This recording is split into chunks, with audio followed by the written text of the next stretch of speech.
Welcome, Benji, Flint, Michigan.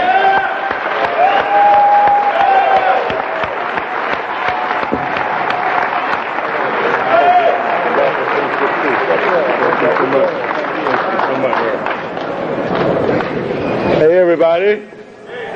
I'm going to make sure you hear me.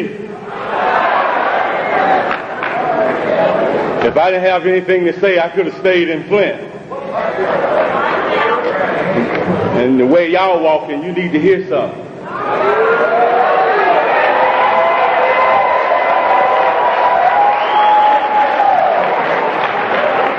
My name is Benji and I'm an addict.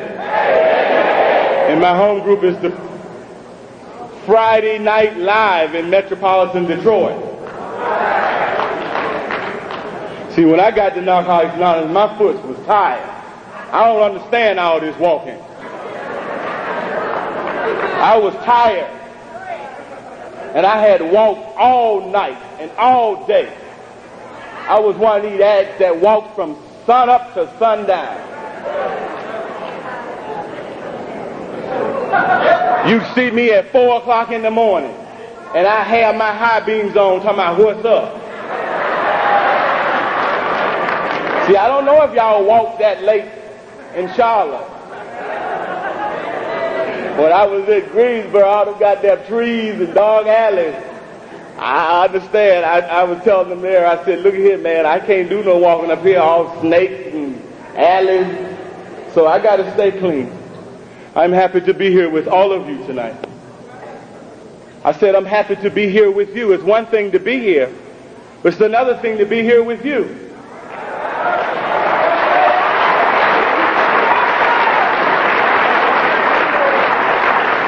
See, God sent me, and God sent you. And there's room for me in the circle, and there's room for you. And our fellowship is so wonderful that we've created a space for the addict that's on his way, or the addict that's on her way. So we got to sit down. Because there's some addicts that's going to do something for us that haven't even made their way to Narcotics Anonymous yet.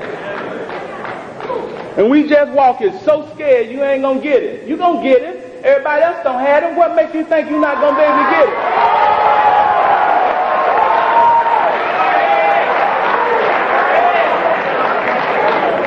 He's easy to get. When I came to Narcotics Anonymous, I was nothing but a wee-wee. That's all I had. And that was all you was going to get.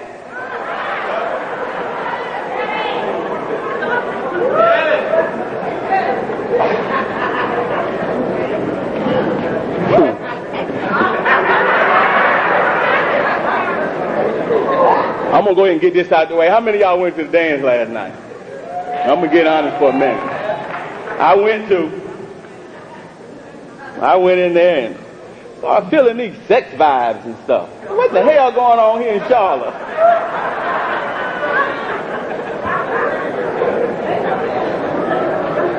And they were playing the song, Take It to the House. I'd never heard that before. Take It to the House. And I was dancing with the girl and she was showing me her house.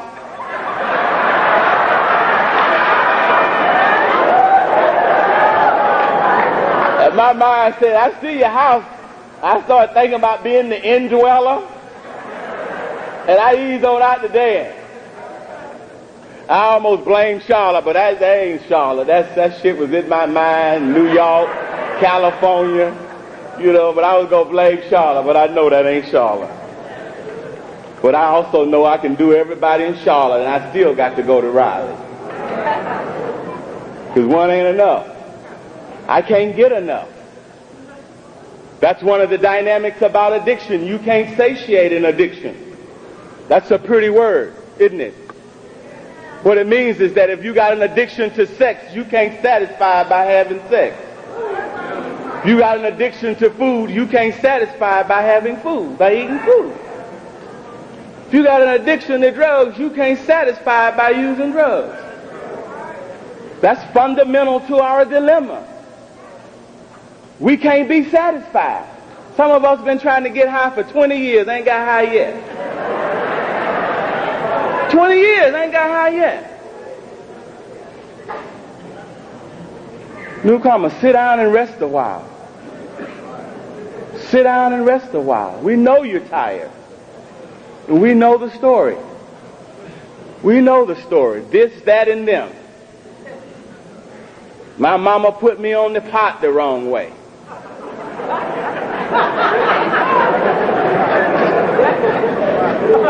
But we'll put you back together. Convention committee say we're bound for freedom.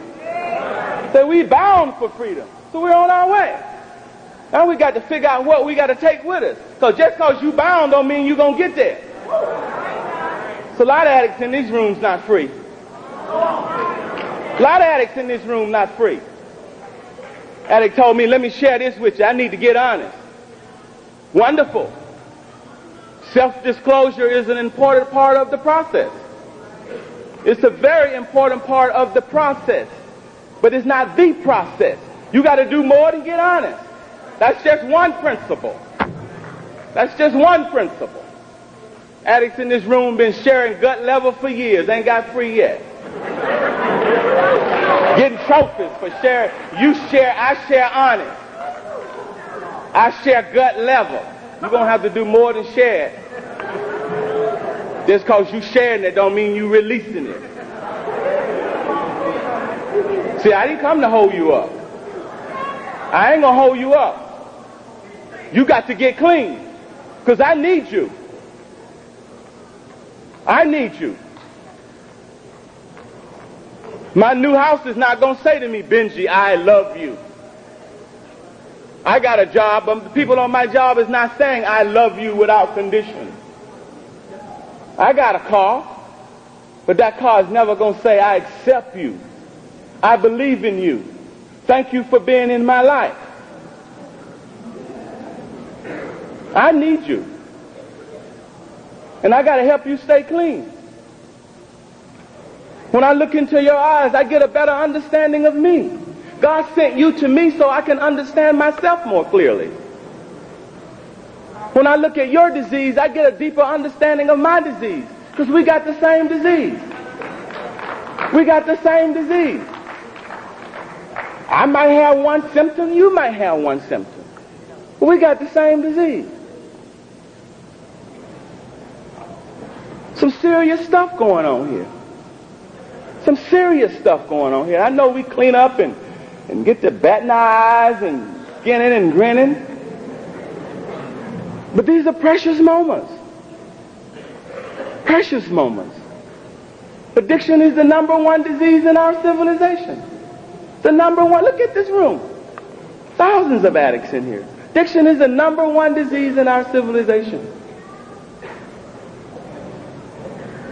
And we meet under these conditions. What a privilege. It's a privilege to meet you under these conditions. We could have met in the alley, and it would have been on. It would have been on.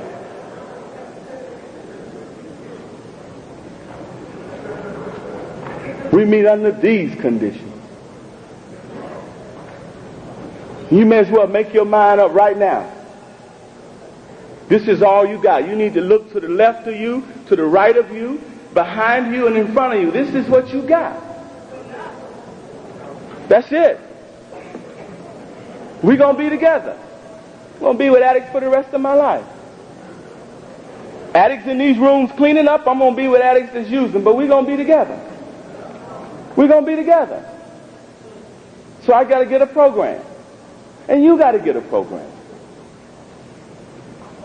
I got to get a program, and you got to get a program.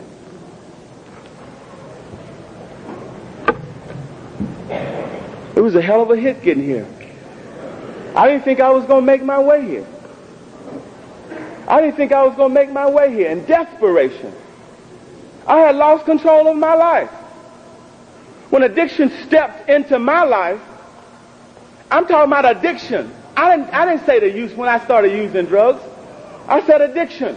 I'm talking about a disease that don't have no S. It's so big it don't have an S. We didn't say we admitted we're powerless over our addictions. There's no S there.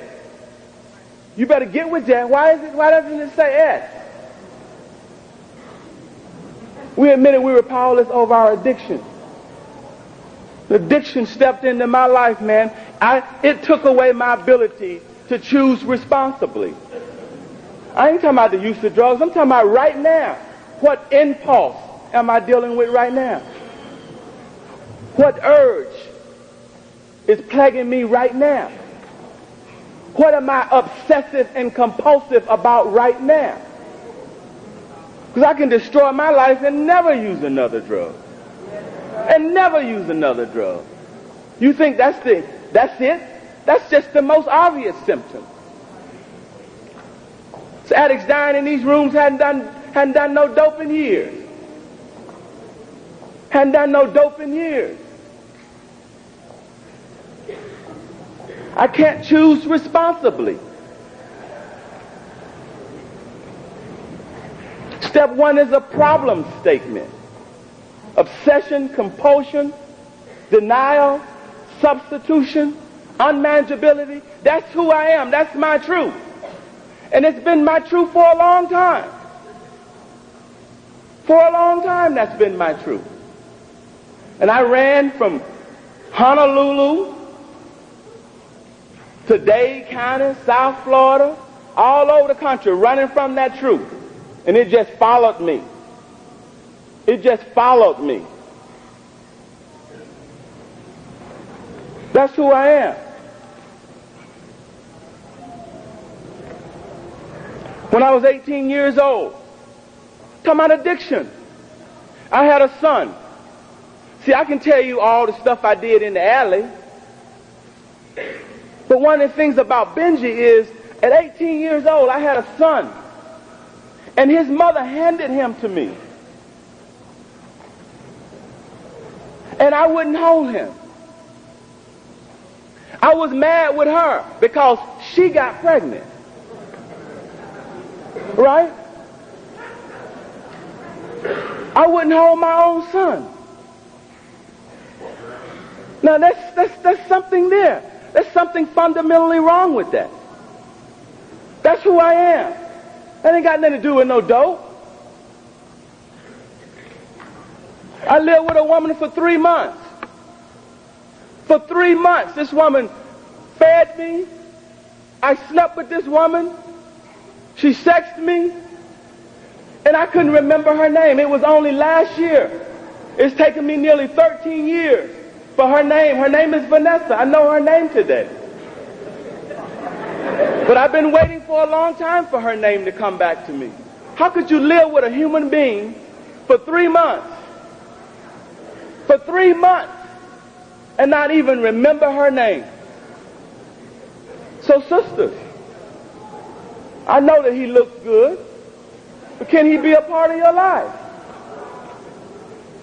Probably even feels good, but can he be a part of your life? Songs say, probably even tastes good, but can you be a part of my life?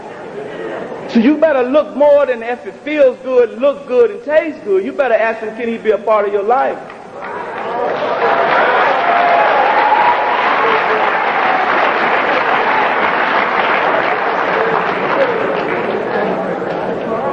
I met a woman in Narcotics Anonymous, boy meet girl on NA campus. It's gonna happen. It's gonna happen tonight. And I'm not here to tell you to stay out. I'm here to tell you, you better get a program so you can survive anything that shows up in your life.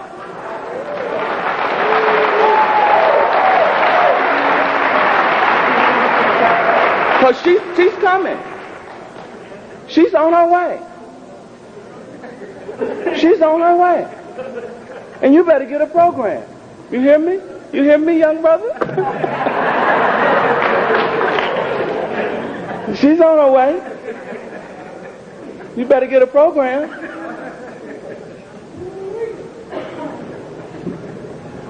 When he getting heat, he gonna forget about God, sponsor, and everything.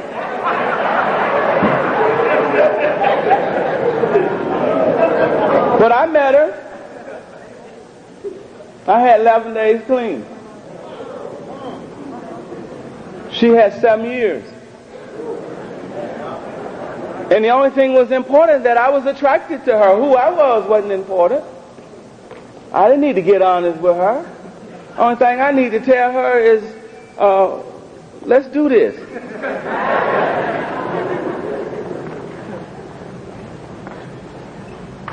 And I have never harmed like that before.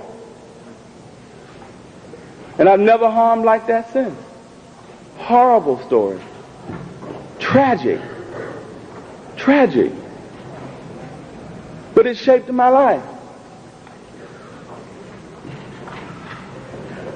When you harm like I harm, you got to live in amends. You got to live in amends.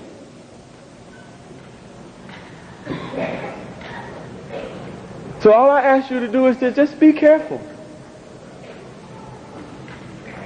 Be careful. We ain't as well as we look. We ain't as well as we look. See, I'm talking about before the dope. Before the dope. 5 years old, I was having sex. It ain't supposed to be that way, I don't think. Against my will. And I got up from that experience and I went home and I sat at the dinner table. 15 minutes later, and my family didn't know anything had happened. It ain't got nothing to do with dope. See, that's who I am.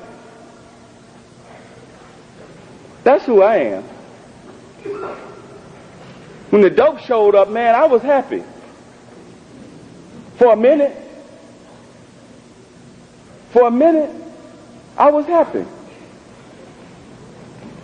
I was on an aircraft carrier in the middle of the Mediterranean. See, I'm talking about forms that addiction takes. So the boat pulled in, we went out on liberty, and me and my wee-wee went to acting out.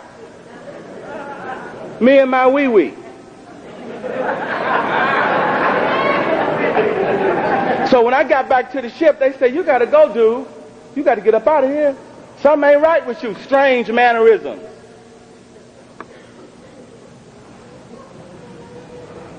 They shipped my ass out of there. I wasn't doing no dope.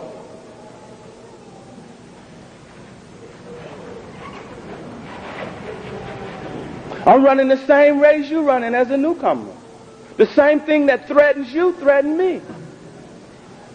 Not safe. I'm not safe.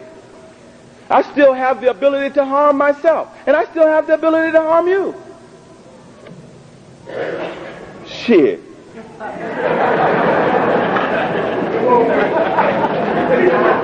That's why I go to meetings. I got me a program because I know I mess up something. I drive 140 miles to meetings in Narcotics Anonymous. Programs say I live in Flint.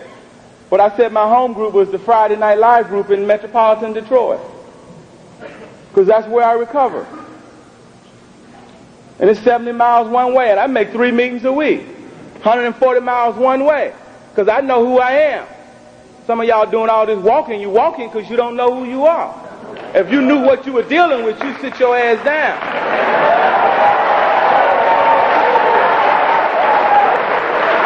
If you knew what you was dealing with.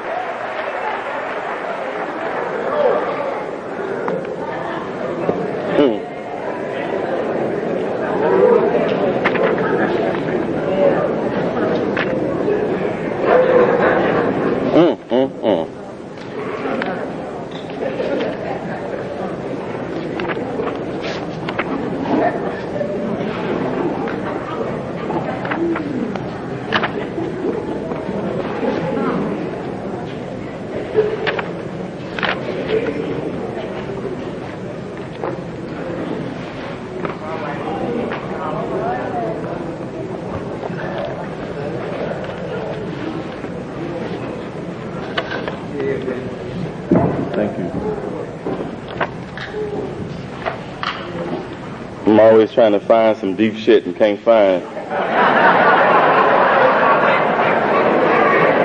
something on these addicts tonight.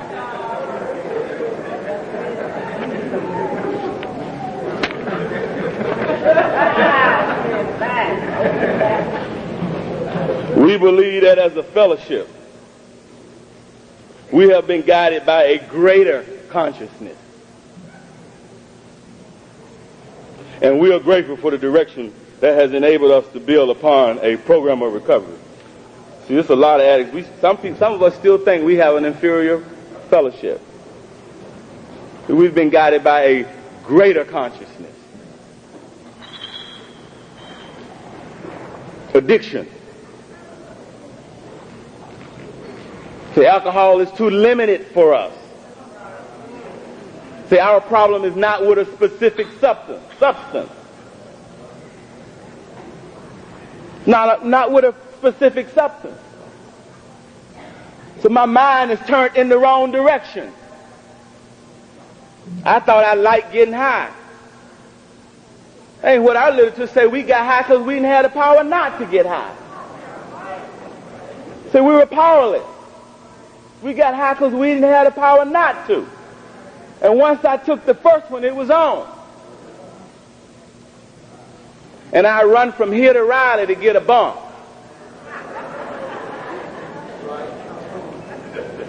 And none of y'all, and whoever had it, wasn't no problem. See, I ain't had no problem then. If you told me you was a professor at Stanford, I tell you I was a literary student at Harvard. Let's get one. You know, a real Dr. Jekyll and Mr. Hyde. Say we were two people. You go to Honolulu and they call me Puna. You go to Daytona Beach and they call me Scholar. You go to Miami and they call me Oyster. Now what kind of nigga would name himself Oyster? So I got some problems. I'm talking about me. I actually told them people my name was Oyster. Now why would I do that? And I thought that was so cute. So I remember one night being at the club. She said, what's your name? I said, my name is Oyster. What happens to you when you eat an oyster? Oh, I thought it was on. I thought I was player. And I came to Narcotics Anonymous and found out I wasn't a player. I was a poodle. And a little bit later, I'm going to get honest and let you know I was part poodle and part punk. To get honest. But I thought I was player. Wife said, you didn't play nobody. Them women didn't love you. I thought y'all loved me. I thought I was it. My wife said, them women didn't love you. They needed you. They were desperate. They had to be desperate to fuck with you.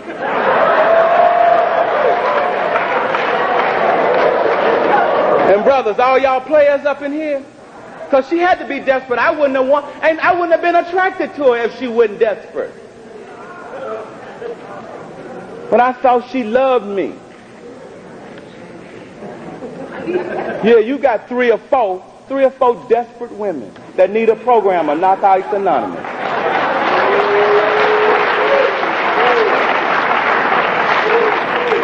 You don't have to be that way. I wouldn't bring in nothing to the table.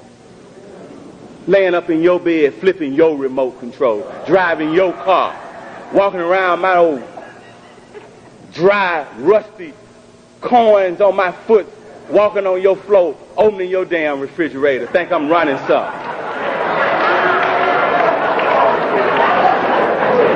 Just because you don't want to be alone. With my little wee-wee.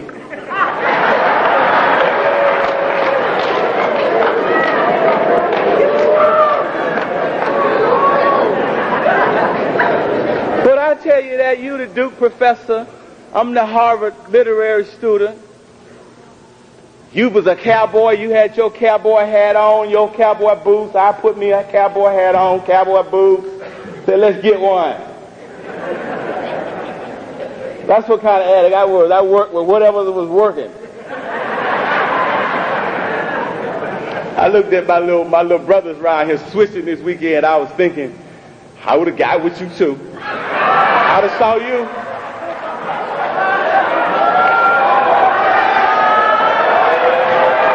Stand up. Stand on up. You've been switching all weekend. Stand up.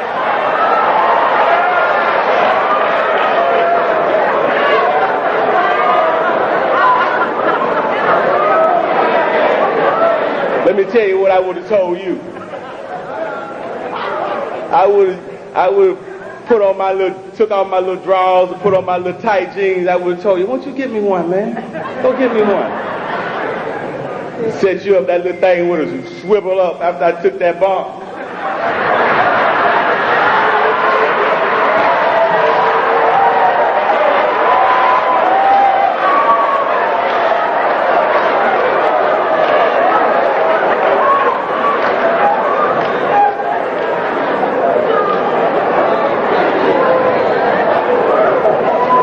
You could have been the KKK. I'd have wrapped a sheet around my black ass and say, let's go get one.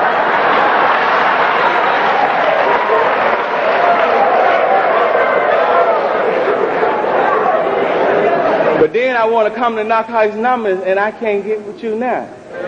Now I got a problem with you. Now I got a problem with you. See, I ain't have no problem with you then. I ain't have no problem. Where Tom Cruise at? There he is over there about 18 days. Brother, white man right there. Stand up for a minute, brother. How many days you got clean? How many days? 15 days clean.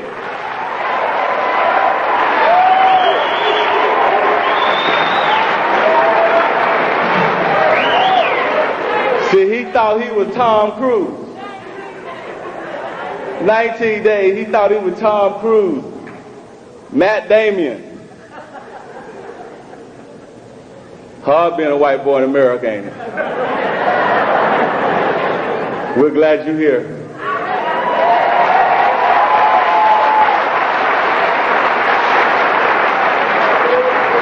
See, we gotta have some empathy. It's something else, boy. Nicolas Cage, you fuck around and think you Nicolas Cage if you want, you're going to end up right in Narcotics Anonymous. See? When we say welcome, what we say is we understand. We understand. Full flight from reality. I was a nut in a rut. I couldn't be trusted. Just off the chain. And I came to Narcotics Anonymous and I found you. And you're putting me back together. You're putting me back together. See, I can laugh now. But wasn't nothing funny when I dropped one. Have you ever dropped one? Have you ever dropped one? One time I dropped one, man. I dropped it, man, look here. And I couldn't find it. That's a hurting thing, ain't it? To drop one. Anybody relate? I dropped it, right? I couldn't find it, so I went to the store. I got me a 150-watt light bulb. No, for real. I put that there 150-watt light bulb on it. I couldn't find it, man. Look, I took the whole goddamn copper outside in the middle of the day. I had to find it, y'all. Have you ever dropped one? That's a hell of a hit, man. That's a hell of a hit. Thank you.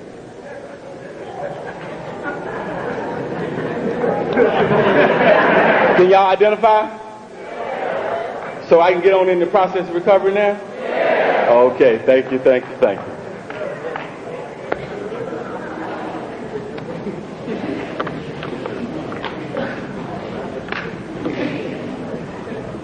We admitted we're powerless over our addiction. Our lives have become unmanageable. Powerless. Used because I didn't have the power not to. Came to Narcotics Anonymous and found the power. Where's the power? In the steps. In the literature. In the fellowship. In sponsorship. In our meetings. Do that. while you're on your way to freedom. You got to take something with you. That's what you got to take with you. You got to get a sponsor. Somebody that believes in you. Not somebody you believe in. Somebody that believes in you. Because see, you can believe in me and I don't care nothing about you. So make sure you get a sponsor that believes in you. That wants this program.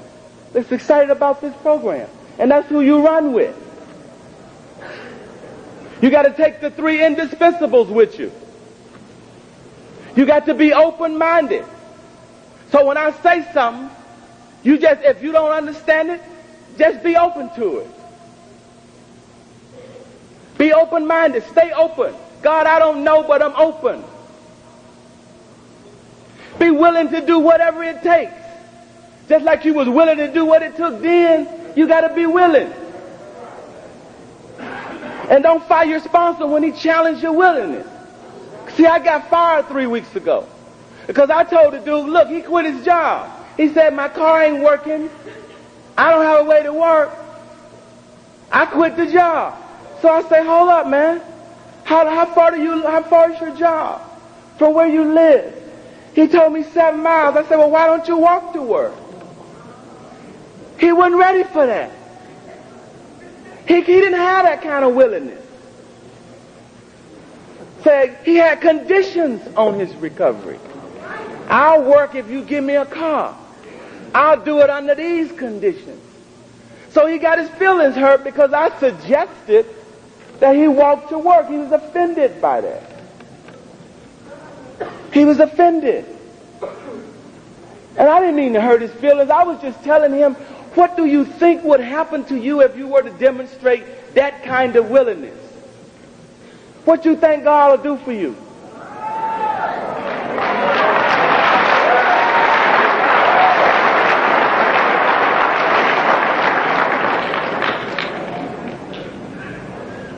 But he was offended. But see, I don't know how to do it anyway. I told you I drive 140 miles to a meeting of Narcotics Anonymous. And I'm not sharing that with you to try and give you the impression I'm some hell of a hit. I'm just telling you what the program of Narcotics Anonymous, how it will inspire you if you got one. My life is on the line. I do that because I'm inspired by your life. It's the most important room that I live in. Ain't no room like this room to me. Ain't no room like the rooms of Narcotics Anonymous to me.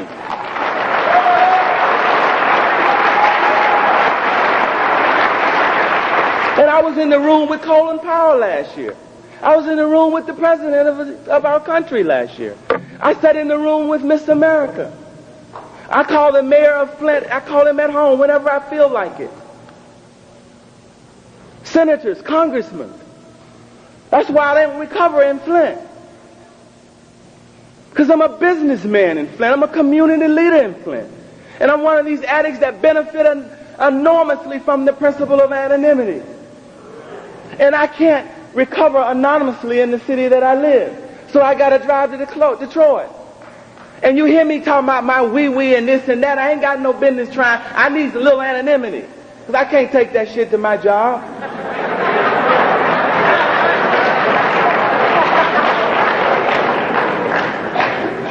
So I've been in some rooms.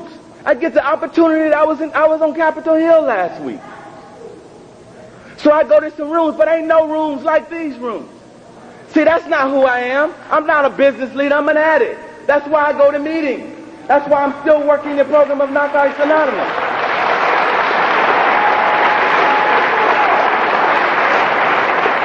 If I was who they thought I was, I might just stay at home and I got a pretty sexy ass wife.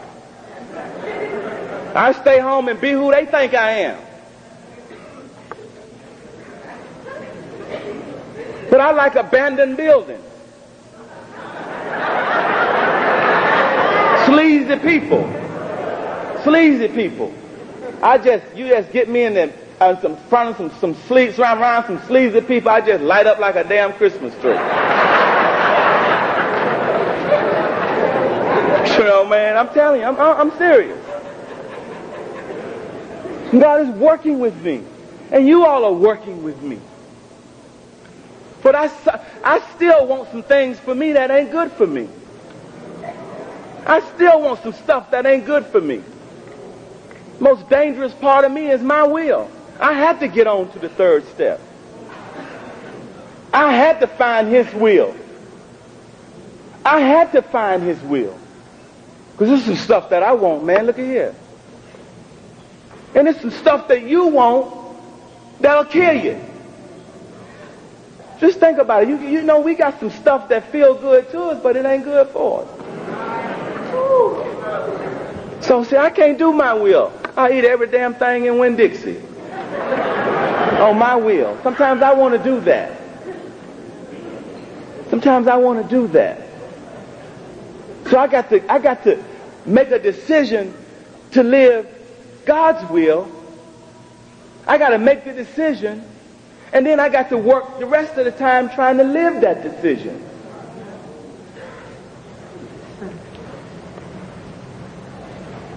So I came to believe. The process of coming to believe it wasn't difficult for me. When you got your ass towed down like me, when I came in the rooms of Narcotics Anonymous, I was sweetly reasonable. You could reason with me. Some of y'all we still can't reason with. But that's okay. That's okay. It's coming. Sometime before you ride that horse, you got to break him, right? And we're going to break. Addiction is going to bring us to our knees. It's designed to do that. So I ain't even going to ask you to keep coming back. You coming back. You coming back. You don't have nowhere else to go. There is nowhere else for us to go. There ain't nowhere else for us to go.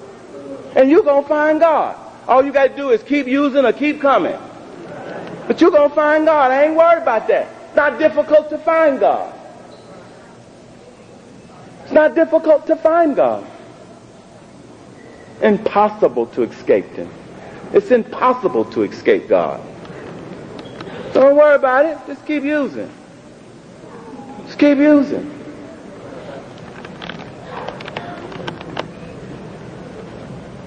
Restored me to sanity.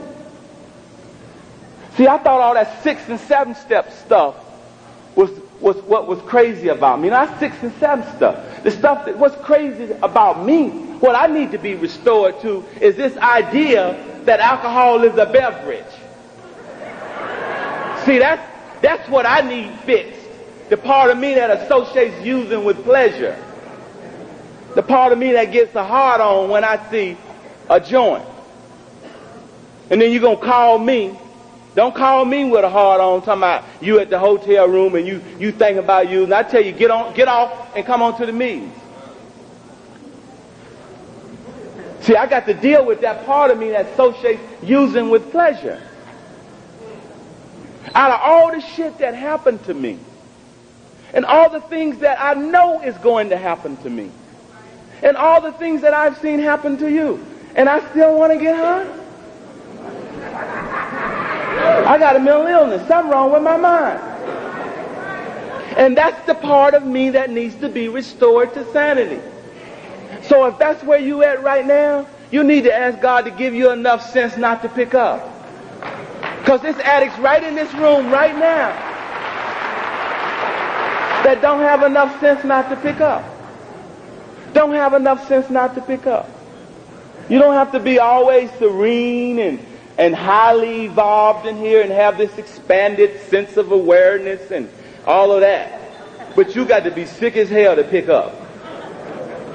You sick. And that's what I need to be restored to sanity.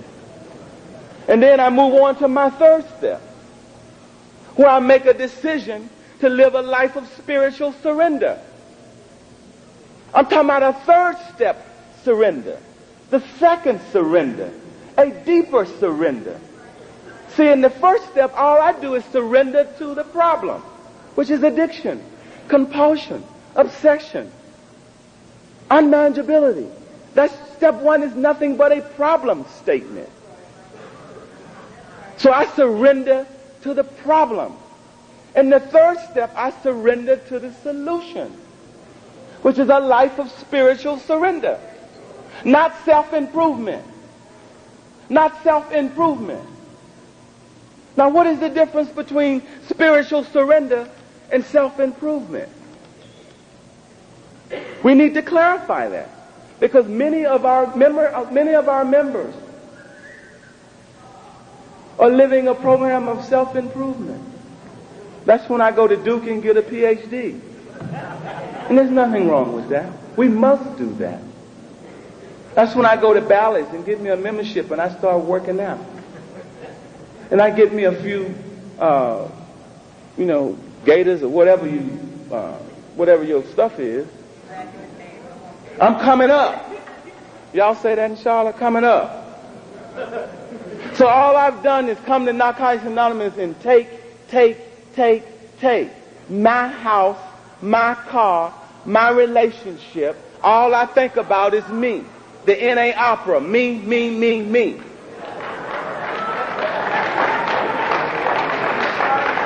So I'm experiencing a lot of outer fulfillment.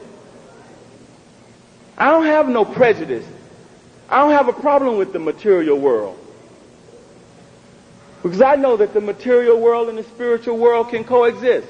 So don't get it twisted here. I'm not telling you not to have a material experience, or that there's something wrong with outer fulfillment.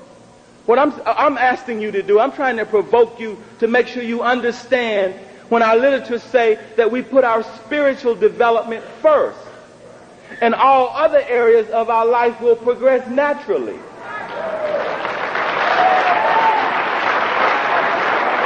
I'm telling you to trust that. I'm talking about the difference between ambition and inspiration. I'm asking you to live a life of inspiration, not ambition. It's already here.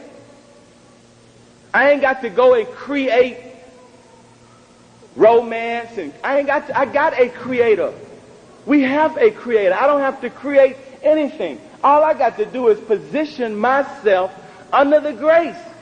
It's coming. Decision to live my life according to God's will, to live a life of spiritual surrender. Why? Because addiction is a spiritual problem. It is a spiritual problem, and only a spiritual solution is going to work. Only a spiritual solution is going to work. See, I know that, because I tried all kind of solutions, intellectual solutions. In the end, for me, I had the Bible in one room. I had all kind of scholarship. I was studying under multi-genius, some of the best minds on this planet. And I had all of my academic literature. I was a graduate student at the University of Hawaii, working on a master's in criminology. And I was the brightest student in my class. But I couldn't stop using. I understood every goddamn thing when I came. When I got to Narcotics Anonymous, I knew everything. Or I thought I knew everything. And I knew quite a bit. I had a lot of intellectual knowledge. But this is not an intellectual problem. So it doesn't matter how wise you are. It doesn't matter how wise you are, or how many PhDs you got, or where you work. So I couldn't stop using.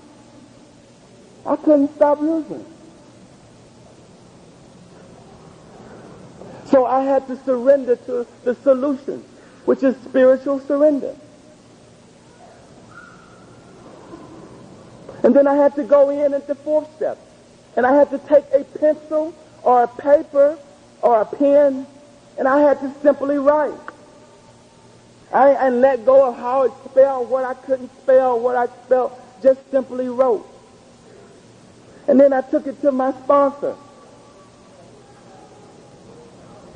And he looked at me, and he said, "I love you more." He said, "I love you even more, Benji, because you trusted me. See, I trusted him. For the first time, I trusted another human being. I had done every damn thing. That was the only thing I hadn't done. I never trusted another person. I never trusted another person.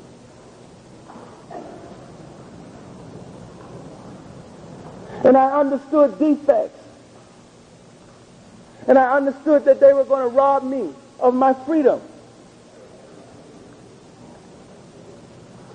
And I started asking God to make me a harmless person so that I wouldn't harm you and I wouldn't harm me. And I worked through that, and I worked right there, and I still lived there. Now, when I went to the second step, I brought one with me. When I went to 3, I brought 1, 2, and 3 with me. I don't leave the steps. I bring them with me. Because I got to learn how to refer to the steps. The only step I'm not working today is 4, 5, and 8. Any given situation, I have to go, when I'm in doubt, I go to my second step, and I said, I'm not believing right now. I need to deepen my commitment to my second step.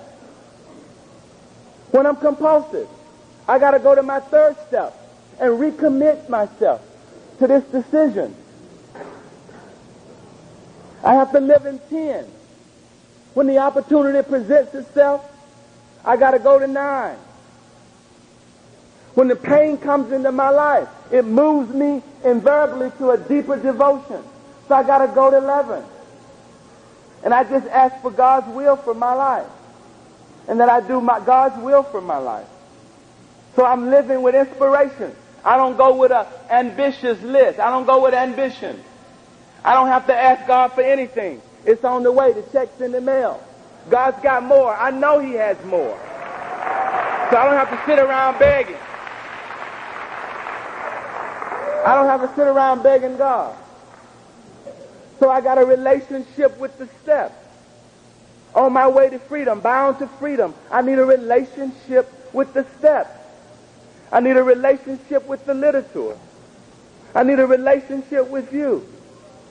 I need a relationship with sponsorship.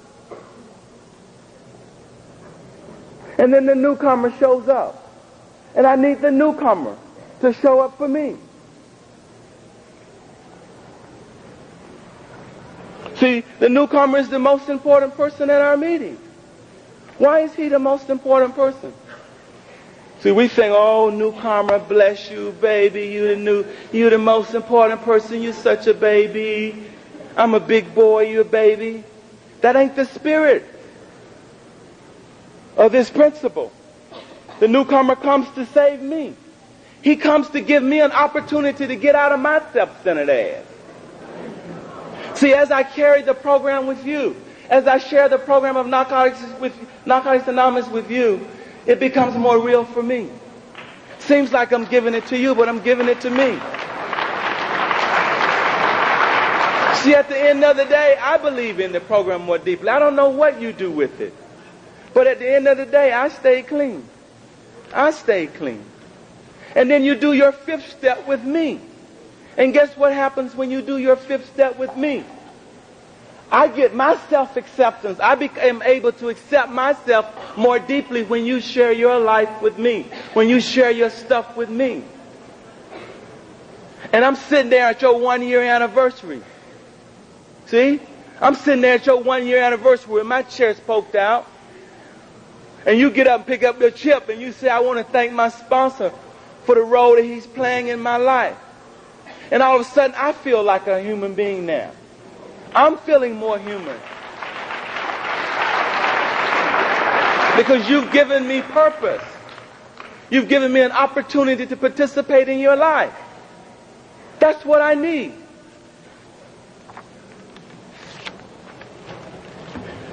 Twelfth step. Helping others is the highest aspiration of the human heart. Something we've been entrusted with as a result of a higher power working in our lives. Helping others is our deepest desire. Did you hear that? Now I got to get a program to get there. That's what it says. Page 121. Helping others is our highest aspiration. that something happens to me when I serve you. See, I'm not doing you a favor by loving you. The best thing I can do for me is to love you. The best thing that I can do for me is to love you. Not doing you a favor. I'm so wonderful and I'm so spiritual. I do it because the check is in the mail. I figured out by loving you, God does something for me.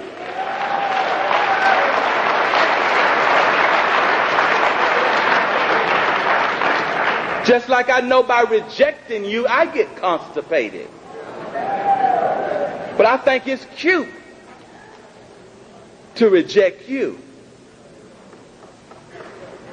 Shared with Wyatt, said I was going to put him on the spot tonight. You all, and particularly those of you that live here in the Charlotte area. Wyatt, he's a product of your love. Look what you have made.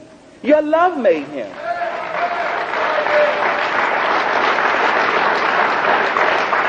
He's a product of your love. And you need to look at this. And I told him this afternoon, I want you to start asking them, telling them to love somebody else the way they love you. Now what would happen if you start loving somebody else the way you love him? You're going to create another him in these rooms. You did that. And you ought to feel good about that. And there's a lesson in that. That's what happens when you love the addict. I'm going to get better when you start loving me. But I'm going to stay as sick as you say I am until you start loving me. I'm going to stay sick. And until I start loving you, you can stay sick too. You can read all day long. And then on the other side of that is, I don't need your love. It ain't your responsibility to love me. On one hand, I need your love because that's what's healing me. That's why I identify with him, because I know what it means to be a member of Narcotics Anonymous and be loved. I've been getting love since the day I walked in this fellowship. And your love has made me who I am. But at the same time, I let you love me because I understand that it's your heart that's open. It's your heart that's expanding. So I watched how he allowed you all to love him. And I said, you know what? That's beautiful. Let them love you. The best thing they can do for themselves is to love you. It ain't about him. It ain't about me. But I also understand that, you know what? It ain't your responsibility to love me. Your love is a gift. So if you give it to me, I accept it. I receive it. But if you don't give it to me, you know what? I'm okay. I can't get upset because you don't love me. I just started doing it. I ain't been doing it but 5 minutes. I just started loving me. Treated myself like a trash can all my life. Now I got a resentment because you don't love me. Something is fundamentally wrong with that. We got to get with our sponsors and the men and women in our network so they can help us work past that. Just like I sit around in meetings and analyze your darkness and describe your darkness and point at you. Look, God, guilty, guilty. God don't need a police force. God don't need a police force. What I need to do is to illumine your life. If you in darkness, what I need to do is step into your range with my light. Since I'm so goddamn illumined, why don't I light up your life? You might see something if I put my light on you. But see, what it is I ain't got no light. That's why you in dark. But then I want to come and share about where you at, your disease, how your disease got you trapped. How your disease got you trapped. And Sally got Sally in the grip. And then I missed the hit because you know what? I got the same disease Sally got. And if the disease got Sally in the grip and I'm so busy looking at Sally, I'm going to miss the hit and realize, you know what? If Sally disease can do that to her, I better make another meeting. Because if her disease can take her there, and I got the same disease she got, then it can take me there. You see? We're living our lives with enormous grace. I'm not going to hold you up. I'm going to get ready to close here. We're living our lives with enormous grace. It's about amazing grace. You got to take care of one another. You got to go back to your home group as soon as possible, or a group, and find out who set up the chairs and tell them thank you. Find out who made the coffee and tell them thank you. Find out who made the phone lit and tell them thank you. When the last time you told a trusted servant thank you? We've been served here this weekend. We didn't do anything. We just showed up. And they had the place prepared for us.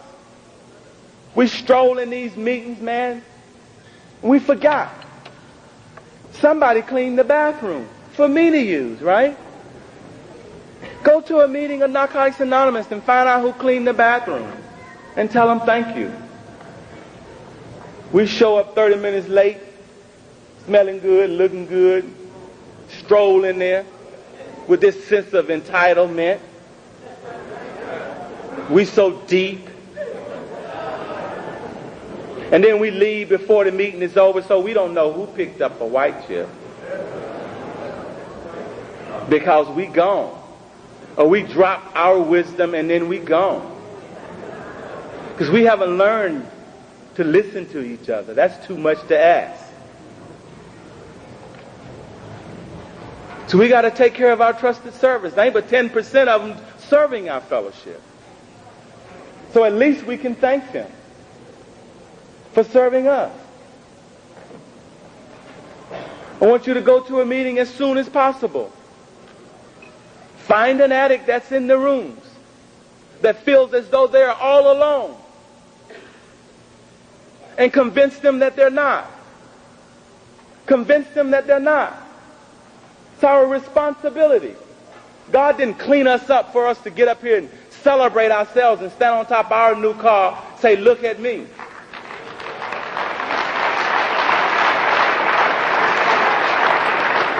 There's a responsibility that comes with this clean time.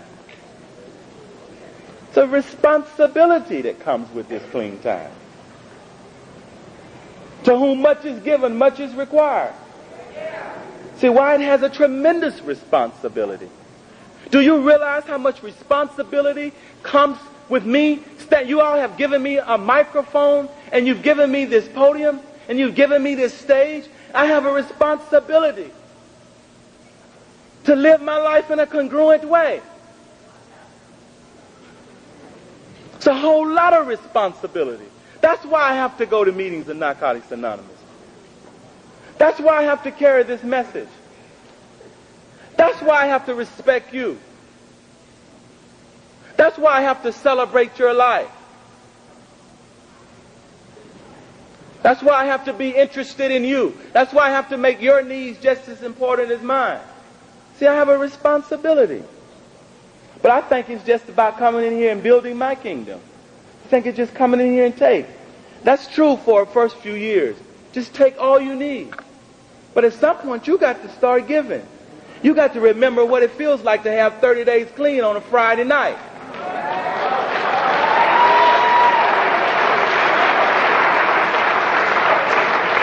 You got to step to somebody and tell them, look, man, what's up? What's going on with you?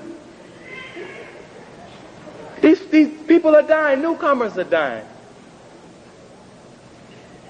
And we coming up short. I'm talking about people with time. We coming up short. We don't got our house, and we don't got our woman. We don't got our career. And we think that's it. Do you think now y'all, the rest of y'all supposed to sit up here and admire me? And ooh, look at Benji. He got it going on. Then I'm going to get constipated.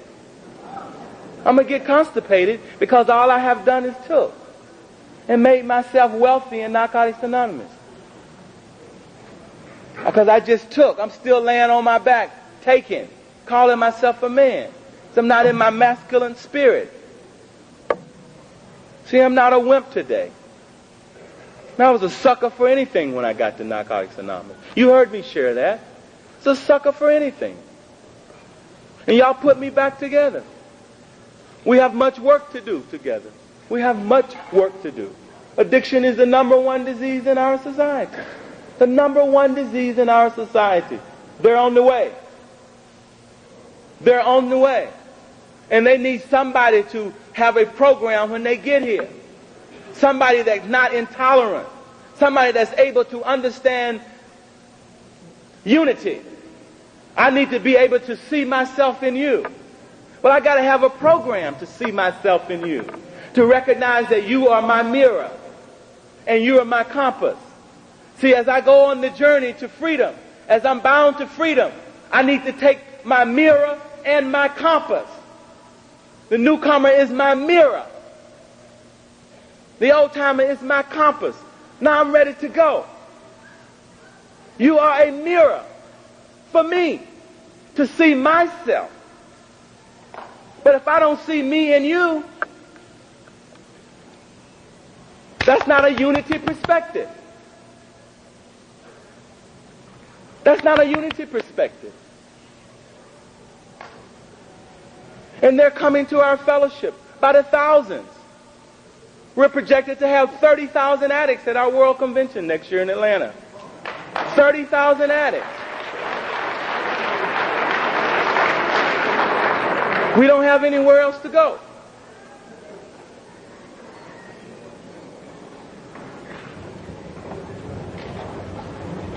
Thank you, Convention Committee. Thank you all.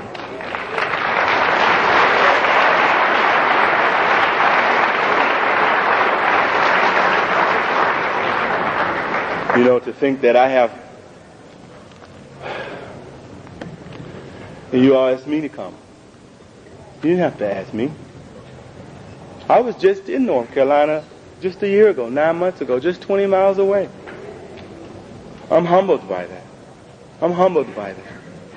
Thank you from the bottom of my heart. From the bottom of my heart. See, I promise you that I'm going to continue to try to be a better man. I owe you that. I owe you that. I have many problems and many challenges. And I still need a 6th step. I still need a 7th step. I'll always need a 6th step. I'll always need a 7th step. But I'm in the process. I said I'm in the process. I didn't say it is a process. That's just a statement of the fact. That don't mean I'm in it just because I say it's a process. The question is, am I in it? Am I in it? John F. Kennedy died of what they call spatial disorientation. As his plane, he thought he was going up, but he was disoriented. And he was going down. Spatial disorientation. And if we're not careful, we can think we going forward. We can think we in the process and be disoriented. That's why we need a compass. That's why I need a compass. See? Peacock walked in a circle all day. Walked in a circle. All day. And at the end of the day, the peacock said, I've walked further than all of you. But in reality, he'd walked in a circle. 4 years clean. 5 years clean. 6 years clean. 7 years clean. Walking in a circle. Be careful. Be careful with that. Be careful with that. Walking in a circle. Disoriented. See, our lives is better than it's ever been. My life is better than it's ever been. And I know that your life is better than it's ever been. But you know what? I sponsor men, and their lives is better than it's ever been. And you know what they tell me? Leave me alone, Benji. Why are you fucking with me, man? My life is better than it's ever been. But we got a progressive disease that's always moving forward, even in abstinence. So I can't stand still. I can't win today's ball game on yesterday's scores. So it doesn't matter what kind of program I had yesterday. I got to keep renewing and regenerating. I got to keep moving forward. Just not doing dope for us is that's such an awesome thing. If we're not careful, we'll get one step past using and say, damn, this is awesome. See? One step past not using. And we'll get satisfied with that. We can't get satisfied with that. We got to get as far away from our disease, man. We got to keep moving forward. And we got to go get the GED. And we got to go change those jobs. And we got to keep growing. We got to get a program. Because problems are coming. Challenges are coming. Our mothers are going to die. Our fathers are going to die. Somebody going to tell a lie on us. The lady at Burger King going to be too slow. And I got to have a program. What do I do when you have betrayed me? I got to get a program.